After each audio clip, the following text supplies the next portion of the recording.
রাজ্যেই প্রথম কর্মসংস্থানের লক্ষ্যে মালদার গাজলে শুরু হলো রোজগার মেলা।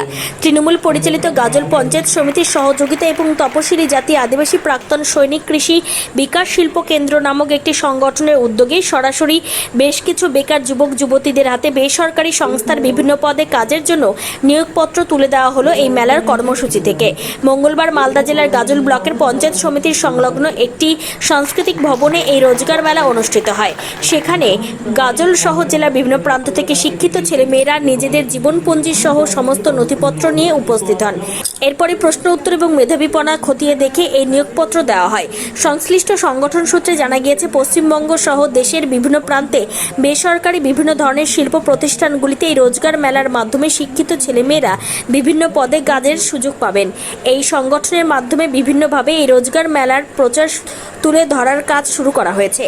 জয় শ্রী শম্ভু, নমস্কার। আমি সৌমেন কোলে, সম্পাদক তপশিলি জাতি আদিবাসী প্রাক্তন সৈনিক কৃষি বিকাশ শিল্প কেন্দ্র।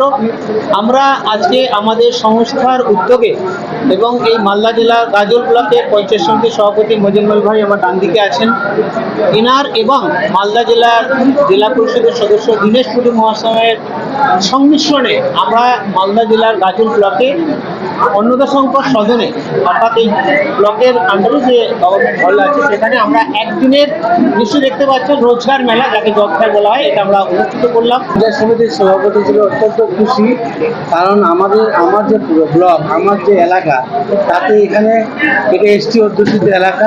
এখানে আমার আদিবাসী ভাই বোনদের এবং তপশিলি ভাই বোনদের অবস্থানটা বেশি, প্রায় 70%। আমি দীর্ঘদিন চাইছিলাম যে কী করে এটাকে সমস্যার সমাধান করা যায়। যাই হোক, আজকে তপশিলি জাতি ও উপজাতি আমাদের যে সংস্থা কেবিএসকে, এনার যে সর্বভারতীয় সাধারণ সম্পাদক সৌমেন কোলে মহাশয়ের সঙ্গে গত 1 মাস আগে আমার একটা মিটিং হয়।